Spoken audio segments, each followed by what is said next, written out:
एक समय भारत में दो कार्टून्स का राज हुआ करता था। पहला था करेज, जो डर कर भी सबको बचाता था। दूसरा था वी बेयर बेयर्स, तीन भालुओं की मजेदार कहानी। हर बच्चे का बचपन इन कार्टून्स के साथ गुजरता था। लेकिन फिर एक दिन दोनों अचानक टीवी से गायब हो गए। तो वीडियो स्टार्ट करते हैं। वीडियो बहुत इंटरेस्टिंग है, तो लास्ट तक जरूर देखना। याद है वो डरावना गुलाबी कुत्ता जिसने बचपन हिला दिया? सुनसान फार्म हाउस, अजीब राक्षस और डरावना म्यूजिक हर एपिसोड में। हाँ, बात हो रही है करेज द कावर्डली डॉग की। 2000s बच्चों के लिए ये सिर्फ कार्टून नहीं, अनुभव था। कुछ बच्चे इसे पसंद करते, कुछ देखकर रात भर डरते रहते। फिर अचानक टीवी से ये शो धीरे धीरे गायब होने लगा। आखिर ऐसा क्यों हुआ?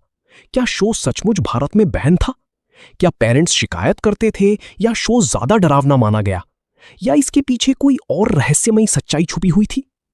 आज जानेंगे करेज शो बंद होने की पूरी विवादित कहानी विस्तार से, और कुछ बातें शायद आज भी तुम्हें डराने वाली हैं। The things I do for love dialogue आज भी यादगार है।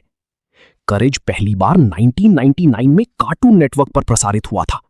इस शो के निर्माता थे जॉन आर डिलवर्थ, बेहद क्रिएटिव कलाकार। ये शो बाकी कार्टून से बिल्कुल अलग और अनोखा महसूस हुआ। बाकी कार्टून मजेदार थे, लेकिन करेज डर और रहस्य भरा था।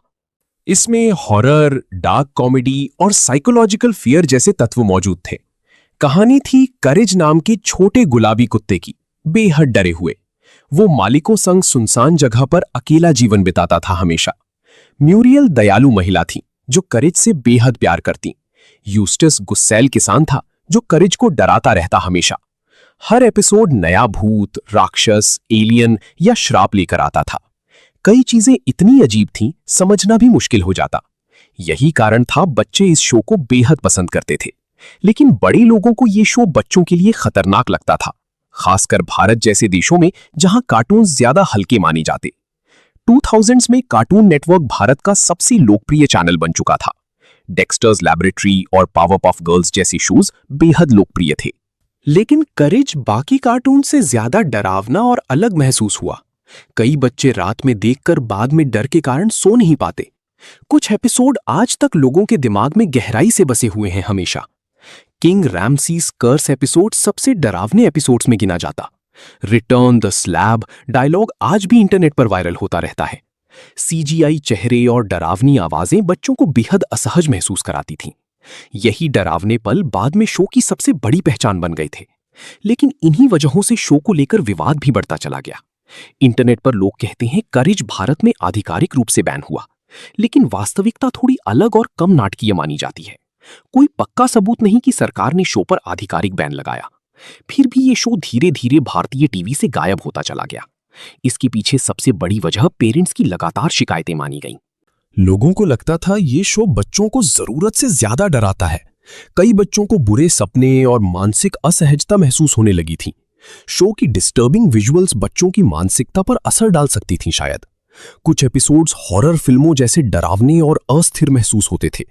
चैनलों ने धीरे धीरे सेफ और फैमिली फ्रेंडली कंटेंट दिखाना शुरू किया। इसी कारण करेज जैसे डार्क कार्टून्स कम दिखाई देने लगे थे।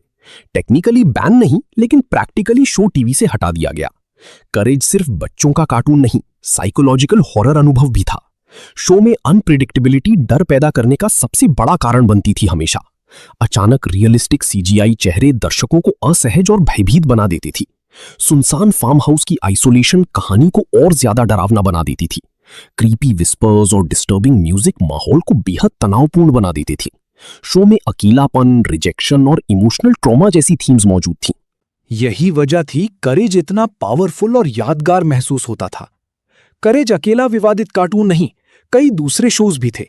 वायलेंट एनिमे और वियर्ड कॉमेडी शोज पर भी सवाल उठते रहे। सेंसरशिप बढ़ने से डार्क कार्टून्स के लिए टीवी पर जगह कम होती गई। लेकिन आज वही डरावना अंदाज इंटरनेट पर इसकी सबसे बड़ी ताकत। बड़े होने पर लोगों ने शो को दोबारा देखकर नए अर्थ समझे थे।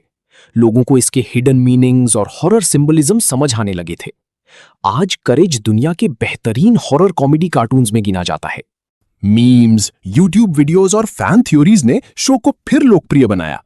जो चीज बचपन में डराती थी वही आज नॉस्टैल्जिया बन चुकी है। तो क्या करेज भारत में ऑफिशियली बैंड था? शायद पूरी तरह नहीं, लेकिन डार्क थीम्स और कंट्रोवर्सी ने इसे टीवी से दूर कर दिया। फिर भी करेज आज तक लोगों की यादों में हमेशा जिंदा बना हुआ है। एक डरा हुआ गुलाबी कुत्ता पूरी जनरेशन की पहचान बन गया, चाहे उसने बचपन में नाइटमेयर्स ही क्यों ना दिए हों हमें हमेशा। वीडियो पसंद। कार्टून नेटवर्क पर 3 भालू भाइयों ने सबका दिल जीत लिया। ग्रिजली एनर्जेटिक लीडर था, हमेशा एडवेंचर्स और फन के लिए तैयार। पैंडा इमोशनल और शाय था, सोशल मीडिया का बहुत बड़ा फैन। आइस बेयर शांत, इंटेलिजेंट और अनएक्सपेक्टेडली डेंजरस कैरेक्टर माना जाता था हमेशा। वी बेयर बेयर सिर्फ बच्चों का कार्टून नहीं बन पाया था, टीनेजर्स और अडल्ट्स ने भी इस शो को बेहद पसंद किया। शो की कॉमेडी सिंपल लेकिन मॉडर्न इंटरनेट जनरेशन से जुड़ी थी। कैरेक्टर्स की रिलेटेबल पर्सनालिटीज ने ऑडियंस को इमोशनली कनेक्ट कराया हमेशा।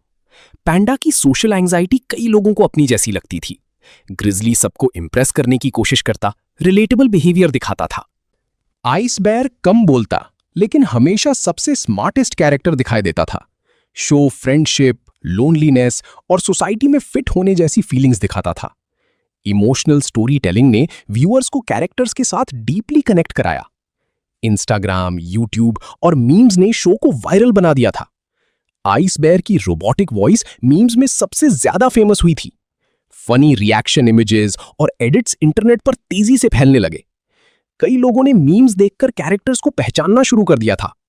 हिंदी डबिंग ने शो को भारत में मास पॉपुलैरिटी दिलाई थी।